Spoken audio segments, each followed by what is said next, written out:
Hello students, good morning. Welcome to your social studies class. And today we are going to start third chapter of history. The making of a global world, page number 65. The pre-modern world. From ancient times, travelers, traders, priests, and pilgrims traveled vast distance for various reasons, like to gain knowledge, more opportunities, religious or spiritual fulfilment और to escape from ill treatment. So ancient time में जो travellers थे, जो traders थे, वो एक जगह से दूसरी जगह जाते थे. वो अपने साथ क्या नॉलेज, अपॉर्चुनिटीज़, रिलीजियस और स्पिरिचुअल फुलफिलमेंट भी एक्सचेंज करते थे जब वो एक जगह से दूसरी जगह ट्रैवल करते थे. They carry with themselves goods, money, ideas, skill, values, inventions and even germs and diseases. So वो अपने साथ और भी क्या कैरी करते थे? Goods, money, ideas, skill, values, inventions, even अपने साथ वो डिजीजेस और जर्म्स भी कैरी करते थे. Global exchange before the 17th century. Before the 17th century, those people like travelers, traders, priests, and pilgrims who were pioneers of global exchange carried with them goods, many values, ideas, and inventions which were beneficial to the countries where they went. But these travelers, trade, priests, and pilgrims who provide pioneer to global exchange also carry with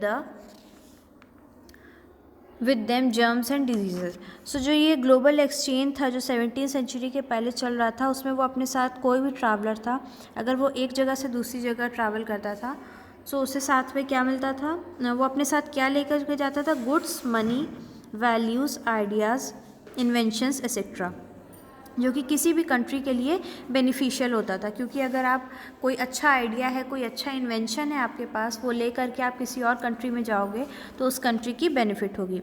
लेकिन इसके साथ साथ बहुत से लोग germs and diseases भी carry करते थे अपने साथ, जो कि बहुत हार्मफुल था वहाँ के लोकल रेजिस्टेंट के लिए. इसी तरह यूरोप से अमेरिका में जब ट्रैवलर्स ट्रैवल करते थे तो thousands of germs and diseases भी अपने साथ वो कैरी करते थे, जिसकी वजह से no immunity against these disease. जो इम्यूनिटी थी, जो वहाँ के लोकल रेजिस्टेंस की, वो उनकी ख़त्म होती जा रही थी, क्योंकि जो डिजीज़ थी वो बहुत ज़्यादा बड़ी थी. Next is silk routes link the world. The Silk Route are good exchange of pre-modern trade and cultural links between the distant part of the world, that is, linking Asia with Europe and North Africa. सो जो silk route था वो बहुत ही ज़्यादा important था, एक good example था pre modern trade and culture के बीच का. इसको एक लिंक, बहुत ही इंपॉर्टेंट लिंक था. Along the silk route, the silk cargoes from China, Indian species and spices and textiles, gold, silver from Europe were carried to different points of the world. और silk route के साथ साथ कौन कौन सी चीज़ें exchange हो रही थी पूरे वर्ल्ड में? Indian spices, textile, gold and silver. Food travels, new crops introduce. Traders and travellers introduce new crops to land they visited. Travellers और ट्रेडर्स जो थे वो नए नए क्रॉप्स एक्सचेंज करते थे, इंट्रोड्यूस करते थे जब वो किसी और लैंड पे विजिट करते थे. Foods like potato, soya, groundnut, maize, tomato, chilli, sweet potato were introduced in Europe and Asia after America was discovered by Columbus. So ये सारी food products, food grains Europe और एशिया में introduce हुए थे जब America को discover कर लिया गया था by Columbus. Noodles travel west from China and became spaghetti. Noodles कहाँ से ट्रैवल हुए थे? चाइना से, और क्या बन गए थे? Spaghetti. Europe's poor began to eat better and live longer after the introduction of potatoes. वैसे यूरोप में जो गरीब लोग थे, जो पुअर पीपल थे, वो अब उनकी जो लाइफ थी वो और बेटर हो गई थी, वो अच्छा खाने लगे थे with the introduction of potatoes. Conquest, diseases and trade. The pre-modern world shrank after European sailors found a sea route to Asia and America in the 16th century. The Indian subcontinent was central to the trade, but the entry of Europeans helped to expand the trade towards Europe. सो जो pre modern world था जो धीरे धीरे shrank हो रहा था, कम हो रहा था after the European sailors found sea route to Asia and America after the 16th century. The 19th century, 1815 to 1914. In the 19th century, economic, political, social, cultural, and technological factors enacted in complex ways.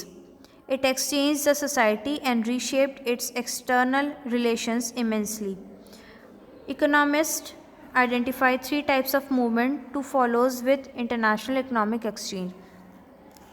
So 19th century में economic, political, social and cultural exchange हो रहा था, technological factors exchange हो रहे थे. इसके साथ three types के मूवमेंट को मेंशन किया गया था. First, the flow of trade in goods. जो गुड्स में जो एक्सचेंज हो रहा था, जो ट्रेड हो रहा था, specially clothes and wheat. Second, the flow of labour due to migration of people in search of employment. दूसरा फ्लो कौन सा हो रहा था? लेबर का, ड्यू टू माइग्रेशन.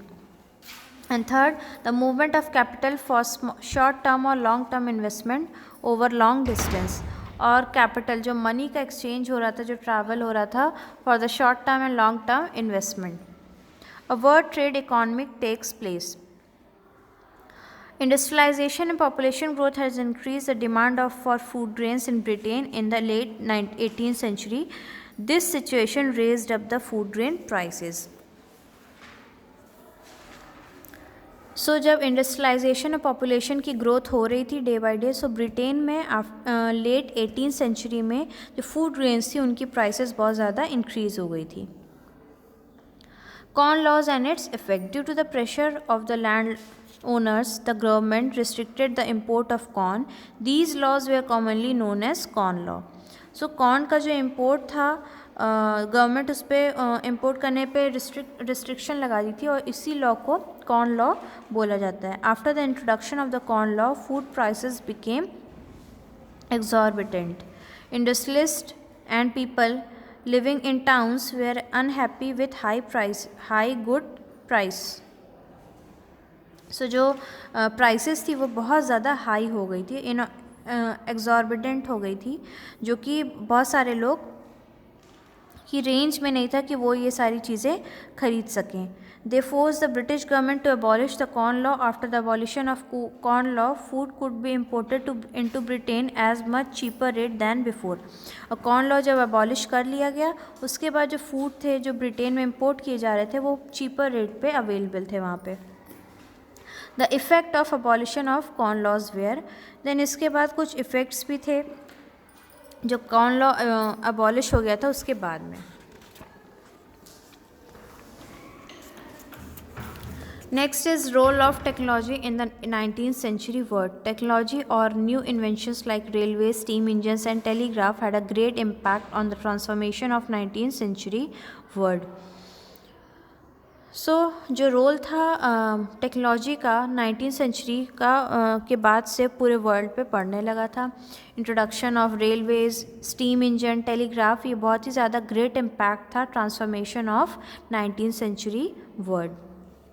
सो इन सब के चलते, इन सब टेक्नोलॉजी के चलते जो भी चीज़ें इंट्रोड्यूस हो रही थी, इन्वेंशंस हो रहा था ये सारी चीज़ों का, उससे जो 19th सेंचुरी थी वो बहुत ज़्यादा उसका ट्रांसफॉर्मेशन हो रहा था पूरे वर्ल्ड में. Role of technology in meat transportation. The development of refrigerator ships greatly help the transport of perishable food items over long distance. बहुत सारे प्रोडक्ट्स ऐसे होते, फूड प्रोडक्ट्स ऐसे होते हैं जिनको रेफ्रिजरेटर में ही रखना होता है. So with the introduction and development of refrigerated ships, जब ऐसी शिप्स आने लगी जिस पे रेफ्रिजरेटर की फैसिलिटी अवेलेबल थी, सो उसके बाद में फ्रोज़न मीट्स वगैरह या जो भी पेरिशेबल फूड आइटम्स थे जो कि लॉन्ग डिस्टेंस पे ट्रैवल करने से ख़राब हो सकते थे, उनके लिए वो शिप्स प्रोवाइड कर दी गई. सो जो मीट वगैरह के जो ट्रांसपोर्टेशन था या पेरिशेबल फूड्स के थे वो और ज़्यादा इजी हो गया. और अब लोग डेली डाइट में भी इसको ईज़िली जो है ईट कर सकते थे क्योंकि अब वो चीप रेट पे भी अवेलेबल था. Colonialism in the late 19th century. Trade flourished and market expanded in the late 19th century. The European conquest at the time led many painful economic, social, and ecological changes in the colonized countries. Britain, France, Germany, Belgium, and later USA became powerful colonial powers. Colonization in Africa. In Africa, a fast-spreading disease of cattle plague is rinderpest destroyed a large number of cattle in the 1890s. So colonisation की वजह से Africa में क्या हुआ, जो diseases थी वो बहुत ज़्यादा रैपिड वे में फैलने लगी, ग्रोथ होने लगी, और जिसकी वजह से जो कैटल्स थे वो बहुत ज़्यादा इफ़ेक्ट हुए थे. Large number of kettles way destroyed in 1890s. The diseases spread like forest fire. जो डिजीज़ेस थी जो वहाँ अफ्रीका में फैल रही थी वो एक फॉरेस्ट फायर, जंगल की आग की तरह सारी चीज़ें डिस्ट्रॉय कर रही थी. Endangered laborers migration from India. Endangered laborers mean a bonded labor under contract to work for an employer of a specific amount of time to pay off his passage to a new country or home. So जो endangered laborers थे वो कौन थे, जो ये bonded laborers होते हैं जो contract पे काम करते हैं for a specific amount of time, जिसके बदले उन्हें पैसे या कोई भी चीज़ें दी जाती हैं. सो इंडिया से वो इंडेंजर्ड लेबर्स एक्सपोर्ट होने लगे थे, उनको ले जा कर के बाहर की कंट्रीज़ में भेजा जाने लगा था कि वो जो भी इंडस्ट्रीज़ है, फैक्ट्रीज़ है, वहाँ पे वो वर्क करें. In the 19th century, lack of Indian and Chinese laborers went to work on plantation in mines and the different construction projects around the world. Most Indian indentured workers came from the present day regions of eastern Uttar Pradesh, Bihar, central India and Tamil Nadu. In mid-19th century, these regions of India experienced many social changes like cottage industry declined, land rents rose, and lands were cleared for mines and plantation. So जब labourers को वहाँ ले जाना दूसरी cities में और दूसरी जगह पे प्लांटेशन वर्कर्स के लिए या कंस्ट्रक्शन टाइप प्रोजेक्ट्स के लिए जब लेबर्स को वहाँ सप्लाई किया जाने लगा, सो जो लैंड एरिया था, जो लैंड रेंट्स थे वो बहुत ज़्यादा इंक्रीज़ हो गए. All these force the poor to migrate in search of work. इसकी वजह से ये सारे रीजंस हो गए कि जो पुअर पीपल है वो माइग्रेट करे किसी दूसरी जगह पे इन search of work. Next is destination of Indian indentured migrants. The main destinations of Indian indentured migrants way the Caribbean island, mainly Trinidad, Guyana and Suriname, etc. Other places near home. Tamil migrants went to Ceylon and Malaya. Some indentured laborers were recruited in Assam's tea plantation. So India के जो indentured labours थे उनको उन्हीं के पास की जगहों में migrate करके वो जाने लगे इन सर्च ऑफ वर्क्स. सो जैसे तमिल माइग्रेंट्स कहाँ पे जाने लगे, साइलॉन एंड मलाया में. कैरेबियन आइलैंड के पास कौन जाने लगे, फ्यूजी वगैरह या जो भी वहाँ के जो जिनके हाउसेस वहाँ से पास में थे वो सारे लेबर्स इन जगहों पे जाने लगे in search of work. Some indentured labours were recruited in Assam's tea plantation. और कुछ इंडेंजर्ड लेबर्स ऐसे भी थे जो आसाम के टी प्लांटेशन में वर्क करने लगे. So this is for now, and in our next class we will continue the chapter.